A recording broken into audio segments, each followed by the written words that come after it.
வெண்முரசு. இந்திரநீலம் 16. பகுதி 3. வாந்தோய் வாயில் 5. வாசிப்பது சந்தீப். துவாரகையின் குன்று, அதிலிருந்த பல்லாயிரம் அகல்சுடர்களின் ஒளியும் இருளும் கலந்து பொன்னிருக்கும் உமிநீற்றுலை போல தோன்றியது. அதன்மேல் இருந்த இரு கரிய பாறைகளும் அதன் மீது கனன்று உருகுவது போல பந்த வெளிச்சத்தில் சிவந்திருந்தன. சூழ்ந்திருந்த முகங்களனைத்தும் எரியொளி ஏற்று தழலென தெரிந்தன. வெண்ணிற ஆடைகள் எரிந்தன. புலனணிகள் கனன்றன. வெண்மணிகள் பற்றி எரிந்தன. செம்மணிகளோ நிறமிழந்து நீர்த்துளிகளாயின. கால்கோள் நிகழ்வுக்கான வைதிகச் சடங்குகள் ஒவ்வொன்றாக நிகழ்ந்தன. 18 வைதிகர் கால்கோள் அகழ்விடத்தை கங்கை நீர் தூவி தூய்மைப்படுத்தினர்.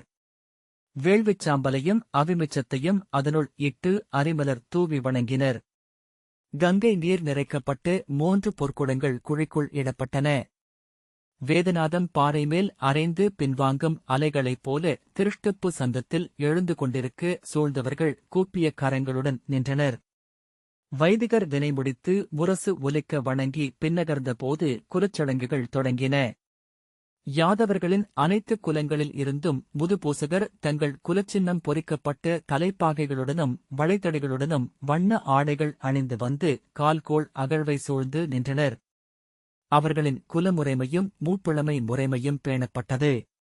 அக்ரூரர் முதற் குல மூத்தாராக முன்னால் நின்று அப்பூசையை வழிநடத்தினார். மூங்கில் தூண்களில் கட்டப்பட்டிருந்த 12 வெண்பசுக்கள் ஓட்டி வரப்பட்டு அவர்கள் அருகே நிறுத்தப்பட்டன. செம்மணிக் கொம்புகளில் பொற்குமிழ்களும் கழுத்தில் கல்மணி ஆரங்களும் அணிவிக்கப்பட்டிருந்த பசுக்களுக்கு மலர் மாலை சூட்டி மடி வழிபாடு செய்து ஒவ்வொருவராக தொட்டு தலை சூடினர். சாணி, ஆநீர், பால், நெய், மோர் எனும் 5 ஆமங்கலங்களை நீரில் கரைத்து அகழ்வைச் சுற்றியும் உள்ளேயும் தெளித்தனர். தும்பை, வெற்றி, முல்லை, மருதம், செண்பகம், தாமரை, நீலம் என்னும் 7 மலர்களிட்டு வழிபட்டனர். குலச்சடங்குகள் ஒவ்வொன்றாக நடந்து கொண்டிருந்தன. ஒவ்வொரு குலத்துக்கும் சிறிய வேறுபாடுகளுடன் கூடிய சடங்குகள் இருந்தன. விருஷ்டிகள் தங்கள் தலைப்பாகையை அவிழ்த்து அதில் மலர்களை இட்டு தலையில் சுற்றிக் கட்டிக்கொண்டு மும்முறை வணங்கினர். சத்வதர்களுக்கு பசுவின் கொம்புகளையும் குளம்புகளையும் வணங்கும் வழக்கம் இருந்தது.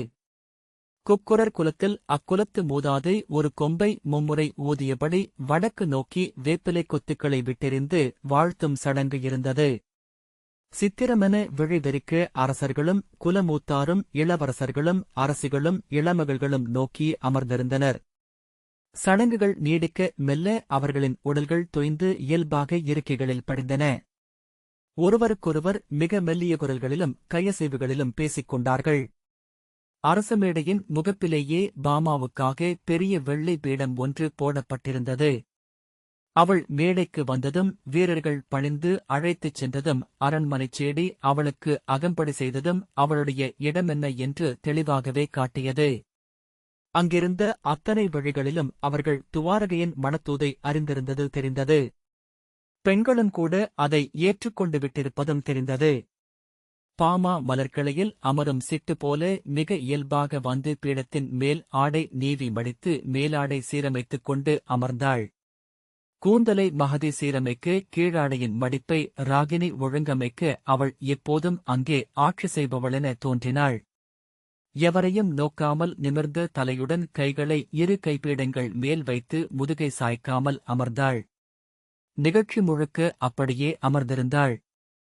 அவள் மேல் அத்தனை விழிகளும் பதிந்திருந்ததையும் பின் அவ்வப்போது ஒவ்வொரு நோக்கும் வந்து தொட்டுச் சென்றதையும் அவள் எண்ணியதாக உடல் காட்டவில்லை. அங்கு எழப்போகும் பெருவாயிலை அவள் முழுமையாக அணிச்செதுக்குகளுடனும் சிற்பங்களுடனும் கண்டிருந்தாள். அவளன்றி அதைக் கண்ட ஒருவனே அங்கிருக்கிறான் என உணர்ந்திருந்தாள். ஆனால் அவள் விழிதூக்கி ஒரு கணங்கூட அவனை நோக்கவில்லை. அவன் விழி தன்னை பலமுறை வந்து தொட்டுச் சென்றதை உடலாலே அறிந்தாள். அதிலிருந்த காதலைக் கூட உணர்ந்தாள். அவள் உள்ளத்தில் எக்களிப்போ மயக்கோ உருவாகவில்லை. அது எப்போதும் அப்படியே இருந்தது என்றே உணர்ந்தாள். அவள் அவனுடனேயே பிறந்து அவன் காதலிலேயே வளர்ந்து வந்திருந்தாள். குலச்சடங்குகள் முடிந்ததை முரசொலி காட்டியதும் அரசமேடை எங்கும் ஓர் அசைவு கடந்து சென்றது. அனைவரும் ஆடை திருத்தி அணி செம்மையாக்கிக் கொண்டனர். பெண்களை சேடியர் குனிந்து குழல் நெறிப்படுத்தி வியர்வை ஒற்றினர். ராகினி பாமையிடம், "இந்நீர் அருந்துகிறீர்களா இளவரசி?" என்றாள். பாமா தலையசைத்து மறுத்தாள். மகதி அவளிடம் குனிந்து, "இந்த அவைக்கூடலிலேயே துவாரகைத் தலைவர் வசுதேவர் மணமுடிவை அறிவிப்பார் என்று சொன்னார்கள் இளவரசி. அவ்வண்ணமென்றால் தாங்கள் முற்றத்திற்கு செல்ல வேண்டியிருக்கும். மங்கலச் சடங்குகளும் சில இருக்கும். நீர் அருந்துங்கள்" என்றாள். பாமா மறுத்து தலையசைத்தாள். மாலினி மெல்ல, "அரசர் சியமந்தக மணியை அணிந்திருக்கிறாரா பார். எனக்கு மறைக்கிறது" என்றாள். மகதி எட்டிப் பார்த்து, "ஆம்" என்றாள். "அது செந்நிறக்கனல் போல ஒளிவிடுகிறது. ராகினி, அவர் அருகே ஒரு விளக்கு எரிகிறது என்றுதான் நான் நினைத்தேன்" என்றாள். கிளம்பும்போதுதான் இளையவர் அதை நினைவுபடுத்தினார். இன்றைய விழா அல்லவா யாதவர்களின் முதற் பெருநாள். இன்றைக்கு சீமந்தகத்தை அணியாவிட்டால் பிறகெப்போது? நானும் அதுதான் முறை என்று சொன்னேன். சீமந்தகத்தை இளவரசிக்கு மணச்சீர் என அழைக்கலாம் அரசி என்றாள் மகதி. "என்னடி சொல்கிறாய்? அது அந்தகர்களின் குலச்சொத்து. அவர்களின் குடித்தெய்வம் அது. அதை எப்படி விருஷ்டைகளுக்குக் கொடுப்பார்கள்?" என்றாள் மாலினி.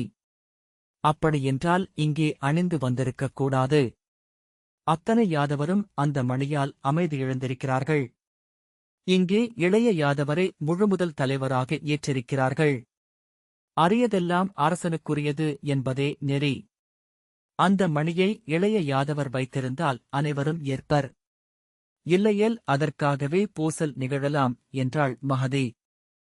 "எதற்குப் பூசல்? மணி அந்தக குலத்திற்குத்தானே சூரியனால் அளிக்கப்பட்டது" என்று மாலினி கேட்க மகதி பெருமூச்சுடன், "ஆம், அதைத்தான் சொன்னேன்" என்றாள். "அதை எப்படி பிறருக்கு அளிக்க முடியும்?" என்றாள் மாலினி. "அரசி, வைரம் என்பது 6 பட்டைகள் கொண்டது என்பார்கள். இறையருள், அழகு, நல்லூழ், பேராசை, ஆணவம், அழிவு. எந்த மணியும் எப்பக்கமும் திரும்புவதே" என்று மகதி சொல்லி அதற்குமேல் பேச விழைவில்லை என்பது போல திரும்பி ராகினியிடம், "வேறு துவாலையை எடுத்து வைத்துக்கொள். இளவரசி அவை முற்றத்துக்கு அழைக்கப்படும்போது முகம் திருத்தி அனுப்ப வேண்டும்" என்றாள். "இங்கே எவரேனும் பூசலிடுவார்கள் என நினைக்கிறாயா?" என்று மாலினி மேலும் கேட்டாள். அவளை திரும்பி நோக்கி விழிகளை சந்தித்து, "ஆம் அரசி, ஒரு பூசல் நிகழுமென என் உள்ளுணர்வு சொல்கிறது. காலையிலேயே இளையவரின் நோக்கம் அதுவாக இருந்தது. இப்போது இந்த மணச்செய்தி வந்த பின்னர் அது சற்றே கூடியிருக்கிறது" என்றாள். மாலினி சிரித்து, "பூசல் நிகழட்டும். யாதவர்கள் பொறாமை கொண்டதை சூதர்கள் பாடுவார்களல்லவா" என்றாள். மகதி மாலினியை சற்று சலிப்புடனும் இரக்கத்துடனும் நோக்கி, "அரசி, நான் சொல்வது அதை அல்ல" என்றாள். "இளையவர் காலையிலேயே சியமந்தகத்தை எடுத்துக் கொடுத்தாராம். அவர்தான் அதை கழிந்தகத்தில் இருந்து கொண்டு வந்திருக்கிறார். அந்தகர்கள் தங்கள் அடையாளத்தை விடக்கூடாதென்று அவர்தான் சொன்னாராம். மணச்செய்தி வந்தபோது கூட அவர் உடனே ஏற்றுக்கொள்ள வேண்டியதில்லை. அந்தகக் குலத்து மூத்தாரவை ஒன்றைக் கூட்டி அவர்களிடம் கேட்டபின் சொல்லலாம் என்று சொல்லி ஓரிரு நாட்கள் கடந்தபின் ஏற்றுக்கொண்டிருக்கலாம் என்றுதான் சொன்னார். எனக்கும் அதுவே உகந்தது என்று பின்னர் தோன்றியது" என்றாள் மாலினி. தொடர்ந்து அவள், "ஏனென்றால் எனக்கு விருஷ்டைகளே தெரியும். அக்ரூரரோ இளைய யாதவரோ வசுதேவரோ மட்டும் விருஷ்டைகள் அல்ல. விருஷ்டை குலத்தில் வெறும் ஆணவம் மட்டும் கொண்ட எத்தனையோ பேர் இருக்கிறார்கள். இப்போது துவாரகை அமையும்போது விருஷ்டைகுலம்தான் யாதவர்களில் முதன்மையானது என்ற மிதப்பு அவர்களிடம் இருக்கிறது. அந்தகக் குலம் விருஷ்டைகளின் மன உறவுக்காக ஏங்கி தவம் செய்தது என்று அவர்கள் பின்னாளில் சொல்லக்கூடாதல்லவா" என்றாள். சற்று பொறுமையிழந்து, "அரசி, தாங்களும் விருஷ்டைகுலம்தானே?" என்றாள் ராகினி. அதை அப்போதுதான் உணர்ந்தவள் போல திகைத்த மாலினி, "ஆம், இல்லை என்றா சொன்னேன்? ஆனால் நான் அந்தகக் குலத்திற்கு அல்லவா அரசி" என்றாள். "விட்டுவிடு" என்று மகதி விழியசைக்க ராகினி உதட்டைச் சுழித்தபடி வேறு திசையை நோக்கினாள்.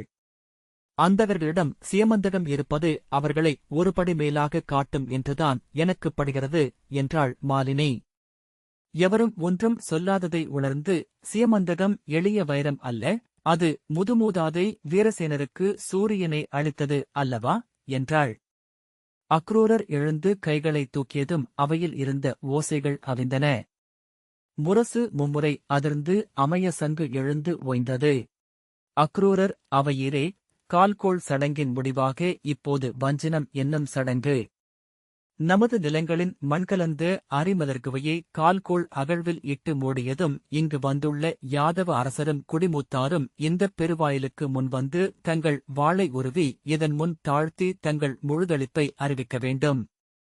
விழா முடிந்ததும் விடியல் வரை உண்டாட்டு நிகழும் என்றார். 7 குலப்பூசகர் இணைந்து உருளியில் இருந்த மண்மலரரைக் கலவையை கைகளால் அள்ளி 2 குழிகளிலும் போட்டனர்.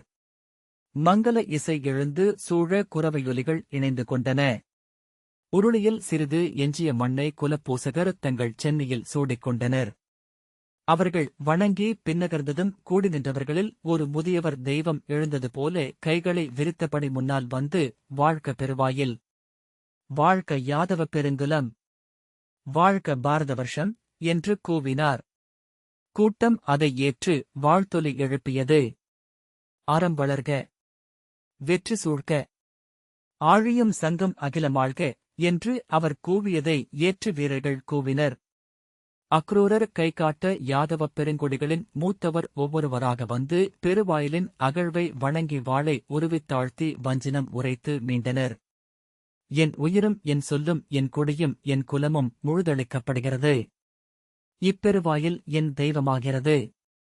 ஓம் ஓம் ஓம் என்று அவர்கள் கூறியதும் முரசும் கொம்பும் சங்கும் இணைந்து அதை ஏற்றொலித்தன. கூடி நின்றவர்கள் ஆம், அவ்வாறே ஆகுக என்ற ஒலி முழக்கம் போல எழுந்தது. முரசுகளும் வாழ்த்துகளும் சூழ ஒவ்வொருவராக வந்து வாழ்த்தாழ்த்தி வஞ்சினம் உரைத்துச் சென்றனர். குந்திபோஜரும் தேவகரும் வந்து வஞ்சினம் உரைத்துச் சென்றபோது அரசர் அசையாமல் அமர்ந்திருக்கிறார் என்றாள் மாலினி. குலமுறைப்படி அந்தகர்கள் இறுதியாக பிரிந்து வந்தவர்கள். ஆகவே முறைமை இறுதியாகவே வரும் என்றாள் மகதி. சிறியவர் இறுக்கமாக நின்றிருக்கிறார் என்று ராகினி மெல்ல சொல்ல மாலினி அவரும் சேர்ந்து வஞ்சினம் உரைக்க வேண்டும் அல்லவா என்று பொருளில்லாமல் சொன்னாள். சதபதத்தின் அரசர் ஹிருதிகரும் மைந்தர் கிருதவர்மனும் வந்து வாழ்த்துரைத்தனர். கூர்மபுரியின் கிருதாக்னி எழுந்து நின்றபின் திரும்பி சத்ராஜித்தை பார்த்தார். அப்போதே அங்கிருந்த அரசர்கள் ஏதோ பிழையை உணர்ந்துவிட்டனர். அக்ரூரர் திரும்பி வசுதேவரிடம் ஏதோ சொல்ல வசுதேவரின் அமைச்சர் பிரகதர் உடல் குலுங்க மைய மேடையிலிருந்து இறங்கி அரசர் மேடையை நோக்கி ஓடினார். கிருதாக்னி தன் மைந்தருடன் வந்து வாழ்த்தாழ்த்தி வஞ்சினம் உரைத்துவிட்டு முதுகு காட்டாமல் பின்னகர்ந்து மேடையில் ஏறிய பின்னரும் சத்ராஜித் அசையாமல் அமர்ந்திருந்தார். பிரகதர் அவரிடம் குனிந்து ஏதோ சொல்ல அவர் தலையை திருப்பாமல் ஓரிரு சொற்களில் மறுமொழி உரைப்பது தெரிந்தது. மீண்டும் இருமுறை பேசிவிட்டு பிரகதர் ஓடி வந்து அக்ரூரரிடம் பேச வசுதேவர் தலை சாய்த்து அதை கேட்டுக்கொண்டார்.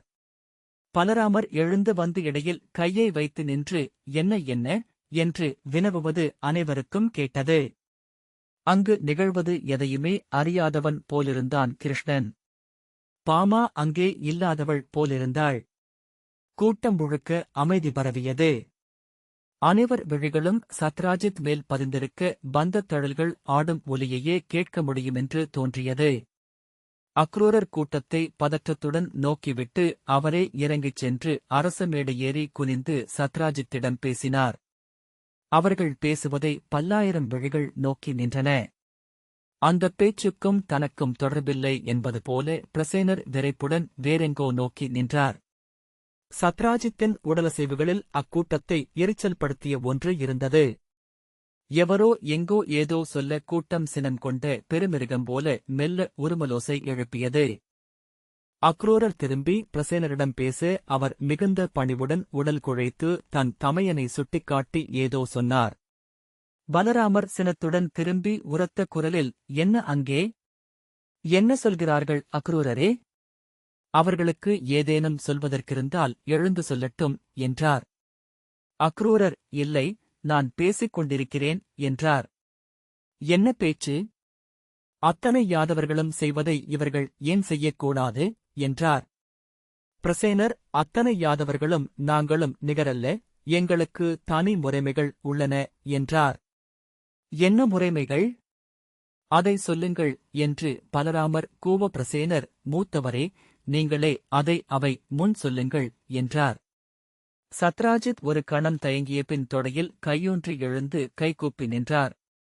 கூட்டம் முற்றமைதி கொண்டது. சத்ராஜித், யாதவ பெருங்கொடிகளே, நாங்கள் சூரிய தேவனால் வாழ்த்தப்பட்டவர்கள். நூற்றாண்டுகளுக்கு முன் எங்கள் குலமூதாதை வீரசேனர் காமகுரோத மோகங்களை வென்று சூரியனை கண்முன் வரவழைத்துப் பெற்றுக்கொண்ட சீமந்தக மணிக்கு உரிமையாளர்கள் நாங்கள் என்றார். தன் மார்பில் கிடந்த மணியை தூக்கிக் காட்டி, இந்த மணி சூரியனின் சிறுவடிவம்.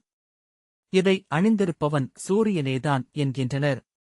நான் எளியவன், ஆனால் என் மார்பில் இது அணி செய்வது வரை சூரியனுக்கு நிகரானவன். மண்ணில் எவர் முன்பும் நான் தலை வணங்கலாகாது. எந்த தெய்வத்தையும் சூரியனுக்கு நிகர் வைக்கலாகாது. எந்த அடிகளிலும் என் வாழ் தழையலாகாது என்றார். அக்ரூரர், கழிந்தரே, முன்பு நீர் யாதவரின் முன் வாழ்தாழ்த்தினீர் என்றார். ஆம், அது ஒரு போருக்காக. அதை நான் செய்யலாம். ஆனால் இங்கே இந்த தோரணவாயில் முன் வாழ்தாழ்த்தினால் இதை நான் தெய்வமென்று ஏற்றதாக பொருள். வாழ்நாளில் என்றென்றைக்குமாக இதற்கு கட்டுப்பட்டதாக பொருள். அது என் தெய்வத்துக்கு எதிரான வஞ்சினம். அதை நான் என் நிலையிலும் செய்ய முடியாது என்றார். பலராமர் தன் இரு கைகளையும் ஓங்கி அறைந்தபடி மேடையிலிருந்து இறங்கி வந்து, அடே அந்தகா, மூடா, நீ எவருக்கும் நிகரல்ல என்றால் இங்கே அதை மன்று முன் காட்டு. வா, வந்து என்னுடன் தோள் பொருது என்றார். அக்ரூரர் இறங்கிச் சென்று பலராமரை தடுத்து தோள்களைப் பற்றி, வேண்டாம், இது அதற்கான இடமல்ல என்றார். இந்த நகரை ஏற்றுக்கொள்ள மாட்டேன் என்றால் இவன் நம்மை எதிரியென எண்ணுகிறான். நாம் இவனை இங்கேயே அழித்தாக வேண்டும் என்று பலராமர் கூவினார். என்னை அழைக்க உங்களால் முடியும் யாதவரே. ஆனால் என்னை பணிய வைக்க முடியாது என்று சத்ராஜித் கூவினார். பிரசேனர், விருந்துக்கு அழைத்து வஞ்சக் கொலை செய்வது விருஷ்டைகளின் மரபு என்றால் அதை செய்யுங்கள் என்றார். சி பதரே, நீதான் இதையெல்லாம் செய்கிறாய் என்று கூவியபடி பலராமர் மீண்டும் பாய அக்ரூரர் அவரை இறுகப் பற்றி, விலகுங்கள் இளவரசே, நான் ஆணையிடுகிறேன், விலகுங்கள் என்றார். விருஷ்டை குலத்தவரான கர்கர், அந்தகரே, உங்கள் குலமுறைமைகளை நாங்கள் அறிய வேண்டியதில்லை. நீங்கள் இங்குள்ள யாதவ கூட்டமைப்புடன் இணைகிறீர்களா இல்லையா என்பதே எங்கள் வினா என்றார். யாதவ கூட்டமைப்பு எங்களை ஏற்றுக்கொள்ளட்டும். அதைப்பற்றி எங்களுக்கு மாற்று எண்ணம் இல்லை. ஆனால் ஒருபோதும் ஒருவர் முன்னும் அந்தகர் தலை வணங்க மாட்டார்கள் என்றார் சத்ராஜித். கூட்டம் சினம் கொண்டு எழுந்து ஒற்றைப் பெருமிருகமாக ஒலி எழுப்பியது. கூட்டத்தின் விளிம்பு ததும்பி ததும்பி அருகே வந்தது. கைகால்கள் சினத்தால் ஆட எழுந்த போஜகுலத்து தனகர், அந்தகரே, அப்படியென்றால் இங்கு விருஷ்டிகள் முன் தலைவணங்கிய அத்தனை பேரையும் உங்களை விட எளியவர்களாக எண்ணுகிறீர்களா என்றார். ஆம், அதில் என்ன ஐயம்? தலைவணங்கியவர்கள் தங்கள் தாழ்வை ஏற்கிறார்கள். சீமந்தக மணி இருப்பது வரை நாங்கள் அனைவரையும் விட மேலானவர்களே என்றார் சத்ராஜித். ஒரு கணம் மேடையிலும் கீழேயும் யாதவர்கள் திகைத்து சொல்லிழந்து நின்றனர். பின்னர் பேரோசையுடன் கூச்சலிட்டபடி மேடை நோக்கி வந்தனர். அக்ரூரர் கைகளைக் காட்டி தடுத்ததை அவர்கள் அறியவில்லை. சிலர் வாள்களை உருவியபடி முன்னால் வந்தனர். மாலினி, என்னடி, ஏன் பூசலிடுகிறார்கள்? என்ன நடக்கிறது என்று கூவி எழுந்துவிட்டாள். மைய மேடையில் கிருஷ்ணனும் அரசியர் மேடையில் பாமாவும் மட்டுமே எதையும் அறியாதவர் போலிருந்தனர். அக்ரூரர் கைகாட்ட யாதவ வீரர்கள் பாய்ந்து வேல்களாலும் வாள்களாலும் வேலியமைத்து கூட்டத்தை தடுத்தனர். கரைகளுக்கு அப்பால் அலையடிக்கும் ஏரி போல முட்டி மோதியது கூட்டம். விருஷ்டி குலத்தலைவர் தசகர் கைகளைத் தூக்கி, நாங்கள் கோருவது ஒன்றே. எங்கள் குலமுறைகளை ஏற்று இவ்வுறுதியை மேற்கொள்ளாவிட்டால் அந்தகரை நாங்கள் ஏற்க முடியாது என்றார். யாதவகுலத்து மூத்தார் அனைவரும் தங்கள் வளைதடிகளைத் தூக்கி, ஆம் ஆம் என்று கூவினர். நாங்கள் எங்கள் சொற்களை சொல்லிவிட்டோம். எங்களுக்கு சூரியனன்றி அரசனும் இறைவனும் இல்லை. சியமந்தக மணி அன்றி நாங்கள் சூடும் அடையாளமும் பிறிதில்லை என்றார் பிரசேனர். அவ்வண்ணமென்றால் யாதவக் கூட்டமைப்பில் இருந்து உங்களை வெளியேற்றுவோம் என்று போஜகுலத்து தனகர் கூவினார். அதை நாங்கள் பொருட்படுத்தவில்லை. கதிரவன் அருளிருக்க எங்களுக்கு தோல்வி என்பதே இல்லை என்றார் சத்ராஜித். இனி என்ன தயக்கம்? இப்போதே அந்தகர்களை யாதவக் கூட்டமைப்பில் இருந்து வெளியேற்றுவோம் என்றார் ஷைனிய குலத்தலைவர் சுருதசோமர். கைகளைக் கூப்பி உரத்த குரலில், இருங்கள், பொறுங்கள், நாம் பேசுவோம் என்று அக்ரூரர் சொன்னார். என்ன பேசுவது? அவர்கள் முடிவெடுத்துவிட்டனர். துவாரகை என்பது யாதவர்களின் கொடி. அதை ஏற்காதவர்களுக்கு இங்கென்ன வேலை என்று பலராமர் கூவினார். பிரசேனர், எழுந்திருங்கள் மூத்தவரே, நம்மை வெளியேற்ற இவர்கள் யார்? இவர்களை நம்பியா நாம் இருக்கிறோம் என்றார். சத்ராஜித் எழுந்ததும் அக்ரூரர், வேண்டாம் அந்தகரே, நாம் பேசுவோம் என்றார். வசுதேவர், அக்ரூரரே, பேச முடியாது. அந்தகர்களில் இளையோன் இம்முடிவை பல நாட்களுக்கு முன்னரே எடுத்திருக்க வேண்டும் என்றார். அக்ரூரர் திகைப்புடன், அவனா என்றார். ஆம், அவன் இதை நடத்திக் கொண்டு செல்கிறான் என்றார் வசுதேவர். பலராமர், இறுதியாக நான் அறிவிக்கிறேன், பெருவாயில் முன் வாழ்த்தாழ்த்தாத எவருக்கும் துவாரகையில் இடமில்லை என்றார். யாதவர்கள் கைகளைத் தூக்கி கூச்சலிட்டனர். விருஷ்டிகுலத் தசகர், நாங்கள் இதோ அறிவிக்கிறோம், விருஷ்டிகுலத்துக்கும் அந்தகர்களுக்கும் இனி எத்தொடர்பும் இல்லை என்றார். ஷைனிய குலத்தலைவர் சுருதசோமர், நாங்களும் அறிவிக்கிறோம் என்றார். குக்குர குலத்து சமீகர், இதோ எங்கள் குலத்தின் முடிவை அறிவிக்கிறோம். எங்கள் நோக்கில் இனிமேல் அந்தகர்கள் யாதவர்களே அல்ல என்றார். அங்கிருந்த அனைத்து குலத்தலைவர்களும் போசகர்களும் தங்கள் வளைதடிகளைத் தூக்கி அதை ஏற்று ஒலி எழுப்பினர். புன்னகை மாறாது முகத்துடன் அமர்ந்திருந்த கிருஷ்ணனை அந்தக் கொந்தளிப்பில் அனைவரும் மறந்துவிட்டதாகவே தோன்றியது. அக்ரூரர், இளைய யாதவர் என்ன சொல்கிறார் என்றபோதுதான் அவர்கள் திரும்பி அவனை பார்த்தனர். அவன் புன்னகையைக் கண்டதும் மெல்ல அனைவரும் அமைதியானார்கள். கிருஷ்ணன், நான் யாதவன், யாதவ குலச்சபைகளுக்கு கட்டப்பட்டவன் என்றான். பலராமர், இனி என்ன வினா? இதோ அந்தகர்களுக்கு நான் ஆணையிடுகிறேன். வாழ்தாழ்த்தி வணங்குங்கள்.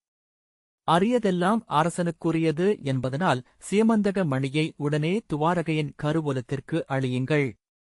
இல்லையேல் இக்கணமே நகர் நீங்குங்கள் என்றார்.